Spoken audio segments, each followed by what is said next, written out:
Halo guys, balik lagi bersama Bang Theo di sini. Kali ini Bang Theo akan melanjutkan cerita Against the Sky Supreme. Buat kalian yang penasaran, langsung saja ya simak video kali ini.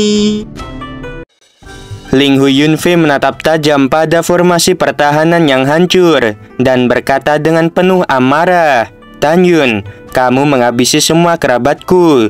Aku pastikan akan menghabisi kerabatmu juga. Kamu, istrimu dan Xuan Yuanru akan berakhir di sini.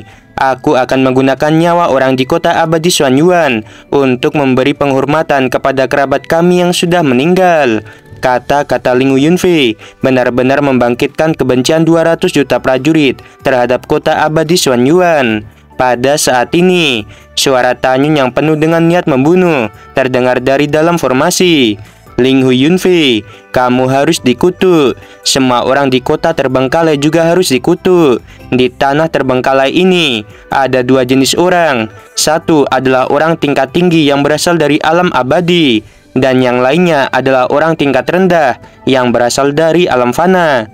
Orang-orang dari alam abadi memperlakukan orang-orang dari alam fana sebagai mangsa mereka. Tetapi kamu membantu orang dari alam abadi. Kamu tidak memiliki kemanusiaan dan lebih rendah dari binatang buas. Segera." Ketika formasi emas pucat di atas gerbang kota seperti riak air, sebuah gerbang raksasa kota berubah. Detik berikutnya, seberkas cahaya putih melesat keluar dari gerbang raksasa dan terbang menuju Ling Hu Yunfei.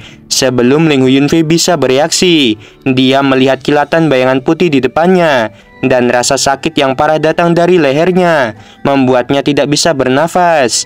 Itu Tan Yun yang muncul di depannya, mengubah tangan kanannya menjadi cakar, dan dengan keras mencengkram leher Ling Hu Yunfei. Pada saat berikutnya, semua orang termasuk Xuan Yuan Haokong, Shen Shubing, dan 12 monster seperti kera iblis, mereka terbang keluar dari formasi pertahanan. 20 jenderal termasuk Sima Yongsheng dan Suge Xiong, mereka benar-benar ketakutan ketika mereka tidak bisa melihat ranah Xuan Yuan Haokong. Tepat ketika mereka sedikit kewalahan, suara ledakan yang cepat dan membosankan terdengar di telinga mereka. Ternyata itu Tan Yun yang terus menghantam wajah Ling Hu Yunfei. Darah memercik, wajah Ling Hu Yunfei tidak bisa dikenali lagi. "Binatang tua, pergilah ke neraka." Tan Yun mematahkan leher Ling Hu Yunfei.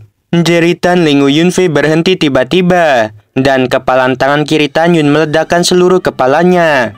Mayat tanpa kelapa itu terbang terbalik beberapa ratus kaki dan jatuh di depan Sima Yongsheng. Tubuh tua Sima Yongsheng bergetar dan berteriak, "Wakil penguasa kota di ranah Kaisar Suci tingkat ke-12, tetapi dia bukan lawan Tan Yun. Semua orang, ayo cepat mundur." Setelah mendengar ini, para jenderal dan 280 juta prajurit melompat ke langit dengan ketakutan, seperti belalang yang membanjiri langit, bergegas ke segala arah dengan panik, terbang di udara untuk melarikan diri demi hidup mereka. Para jenderal termasuk Sima Yongsheng dan Suge Xiong baru saja naik ke langit ketika Tan Yun meraung keras. Mengikuti perintah Tan Yun, Xuan Yuan Haokong memancarkan aura ranah kaisar tingkat pertama, membumbung ke langit dengan kecepatan tinggi dan menebas lengan kanan Suge Xiong. "Saudara Haokong, demi kekayaan dan kesengsaraan kita bersama, tolong ampuni aku." Suge Xiong memohon belas kasihan dengan panik sambil berlari menyelamatkan nyawanya. "Kamu binatang buas, saat di Ngarai, kamu dan Sima Yongsheng bekerja sama untuk mengkhianati kepercayaanku dan ingin menghabisiku. Setiap kali aku memikirkannya, aku ingin merenggut nyawamu." Xuan Yuan Haokong meledak menjadi marah dan berhenti berbicara omong kosong dengan Suge Xiong. Dengan kilatan di udara, dia menyusul Suge Xiong. Sebuah cahaya pedang dilesatkan, lalu tubuh Suge Xiong terbelah menjadi dua.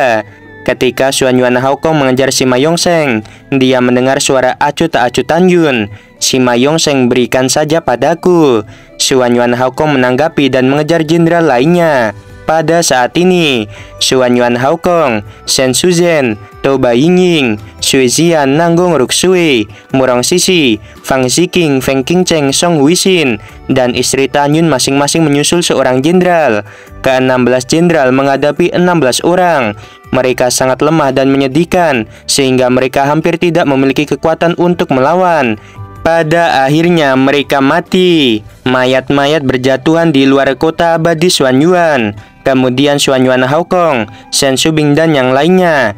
Mereka seperti serigala memasuki kawanan, menghabisi para prajurit yang melarikan diri di langit. Di kehampaan di utara gerbang kota, Tanyun melakukan langkah Dewa Hongmeng, berkedip satu demi satu dari kehampaan, dan meledakkan kepala dua jenderal. Segera, dengan ekspresi lucu di wajahnya, Tanyun mengejar Sima Yongsheng di langit. Hanya dalam beberapa napas, Tanyun menyusul Sima Yongsheng dan menampar punggungnya. Segera, tulang belakang Sima Yongsheng runtuh, darah menyembur dari mulutnya, dan dia jatuh ke dalam kehampaan.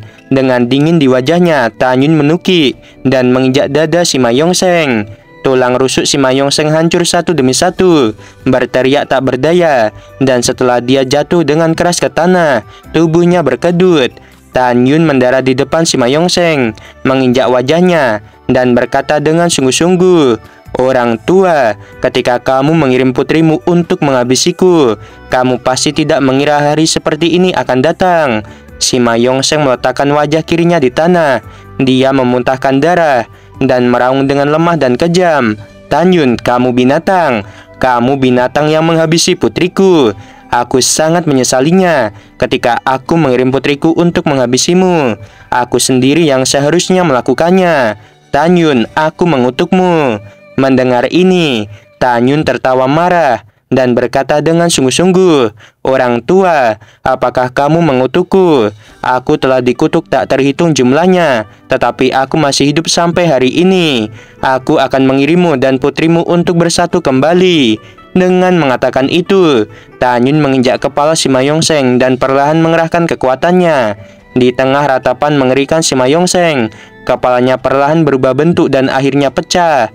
Setelah Tanyun menghabisi Sima Yongsheng, dia dengan cemas melepaskan kesadaran abadinya yang sebanding dengan ranah kaisar tingkat ketiga, menyelimuti langit lebih dari 100 juta mil, dan menyaksikan pertempuran sengit antara Xuan Yuanru, Long Xiaolin, dan Jenderal Hu Xiao. Saat dia melihat Tanyun mengepalkan tangannya erat-erat, urat-urat di wajahnya menonjol, dan jantungnya dipelintir seperti pisau. Karena dia melihat bahwa Xuan Yuanru sekarang memiliki lusinan luka sedalam tulang di kedua lengan dan kaki. Lukanya jauh lebih berat daripada luka Long Xiaolin dan Hu Xiao. Xuan Yuanru yang bertarung dengan mereka berdua di udara menyadari tatapan Tanyun. Dia tidak menggunakan kekuatannya untuk melepaskan kesadaran abadinya, tetapi setelah menghindari pedang fatal, bibir merahnya mengepak diam-diam. Meskipun Tanyun tidak bisa mendengar suara Xuan Yuanru, dia bisa tahu dari bentuk mulutnya bahwa dia berkata pada dirinya sendiri, "Jika aku gagal, kamu harus meninggalkan tempat ini." Tanyun mengirim ke Xuan Yuanru transmisi suara, "Kamu harus selamat." Setelah transmisi suara, dia tidak berani mengirim transmisi suara pada Xuan Yuanru lagi, karena jika dia terganggu, itu akan berakibat fatal. Pada saat ini, mereka menunjukkan kekuatan mereka dan bertarung. Mereka tidak berani melepaskan kesadaran abadi mereka untuk memeriksa korban bawahan mereka. Mereka tidak bisa mengurus hal-hal lainnya dalam hati mereka. Selama Xuan Yuanru dihancurkan, tidak akan ada lagi orang kuat di kota abadi Xuan Yuan. Selain itu, menghabisi Xuan Yuanru memiliki makna yang lebih dalam. Karena Xuan Yuanru bukan hanya penguasa kota abadi Xuan Yuan, tetapi juga pemimpin orang-orang dari alam fana. Di tanah terbengkalai, tidak ada keraguan bahwa sebagai penguasa kota abadi Xuan Yuan, Xuan Yuanru adalah harapan paling besar supaya banyak orang bisa mendapatkan kembali kehidupan yang damai. Bisa dibayangkan bahwa begitu Xuan Yuanru mati, itu merupakan pukulan psikologis paling kuat bagi orang-orang dari alam fana. Tanyun khawatir tentang Xuan Yuanru. Dia melayang ke udara, dan dalam satu pikiran, Jinni, Mushin, Qingying, dan pedang Dewa Hongmeng lainnya keluar dari pikirannya. Tanyun juga mengeluarkan pedang pembantai Dewa Hongmeng, memegangnya di tangan kanannya, dan mulai menghabisi musuh. Pada saat yang sama, di sisi lain langit, ukuran tubuh kera iblis telah melonjak hingga ketinggian 2000 kaki. Dia memegang tongkat raksasa hitam setinggi 2000 kaki, dan setiap kali dia mengayunkannya, ratusan prajurit hancur berkeping-keping. Kutukan penghancur jiwa naga iblis. Kera iblis mengeluarkan kutukan penghancur jiwa naga iblis, yang merupakan salah satu dari 3 warisan utama dari Dewa Naga Iblis. Dia membuka mulutnya yang berdarah dan membuat suara seperti naga pada prajurit yang melarikan diri. Segera, semburan suara naga hitam mengalir keluar dari mulut, dan di kehampaan di depannya berubah menjadi putaran bola cahaya dengan diameter 1 juta kaki. Pada saat bola cahaya suara terbentuk, kekosongan dalam radius 100.000 mil bergetar. Yang mengejutkan adalah bahwa samar-samar terlihat bahwa ada bayangan besar menggeliat. Jika kita dapat melihat, kita akan terkejut karena menemukan bahwa bayangan di dalam bola adalah naga bercakar 12 dengan panjang 100 kaki dan tubuh berwarna hitam. Kera iblis memegang tongkat, matanya merah. Dia berkata, "Guru, aku merindukan dirimu." Betul sekali. Bayangan dari naga iblis bercakar 12 adalah proyeksi ilusi dari Raja Dewa Naga Iblis. Kera iblis sangat sedih. Ingatan ketika dia diterima sebagai murid muncul di benaknya. Ia tahu bahwa jika tidak ada gurunya, dia hanyalah kera iblis yang keras kepala.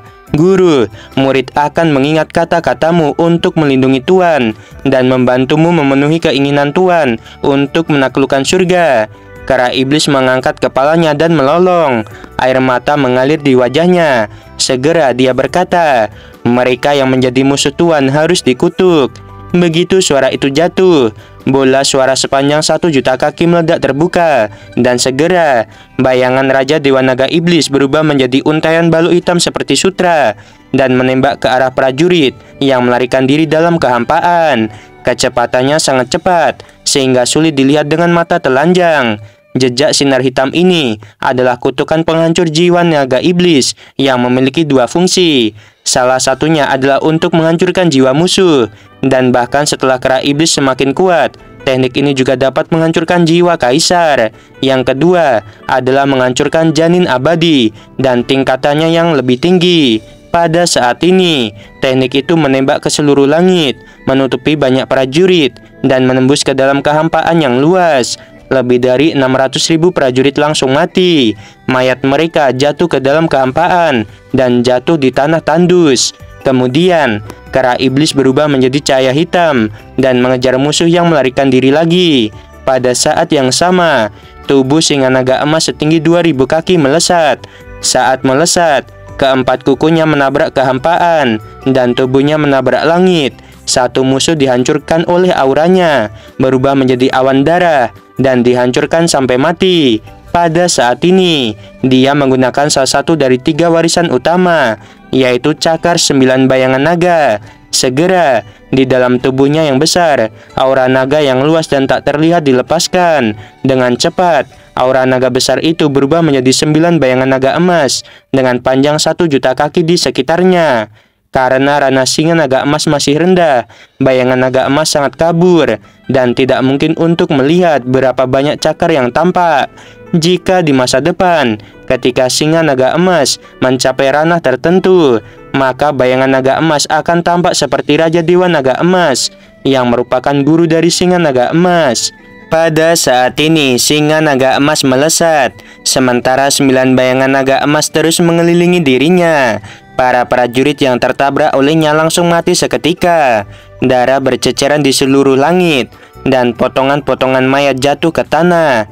Ada bau darah yang menyengat di udara, dan kehampaan dicuci dengan darah. Di sisi lain langit, teriakan aneh terdengar seperti guntur terendam. 2 palu menghancurkan langit. Melihat reputasinya, dia adalah Raja Beruang Naga dengan ketinggian 2000 kaki. Dia terbang di langit sambil melambaikan 2 palu raksasa gelap di tangannya. Tiba-tiba, di langit yang luas ke segala arah, ada bayangan palu terbang di mana-mana. Bayangan palu itu, kemanapun mereka pergi, satu demi satu musuh pasti akan ada yang mati.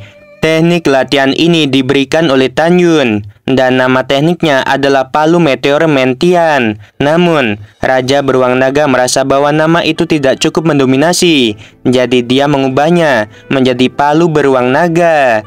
Oke guys, sampai sini dulu ya. Sebelum video berakhir, Mimin mau bilang, sungguh membagongkan. Terima kasih.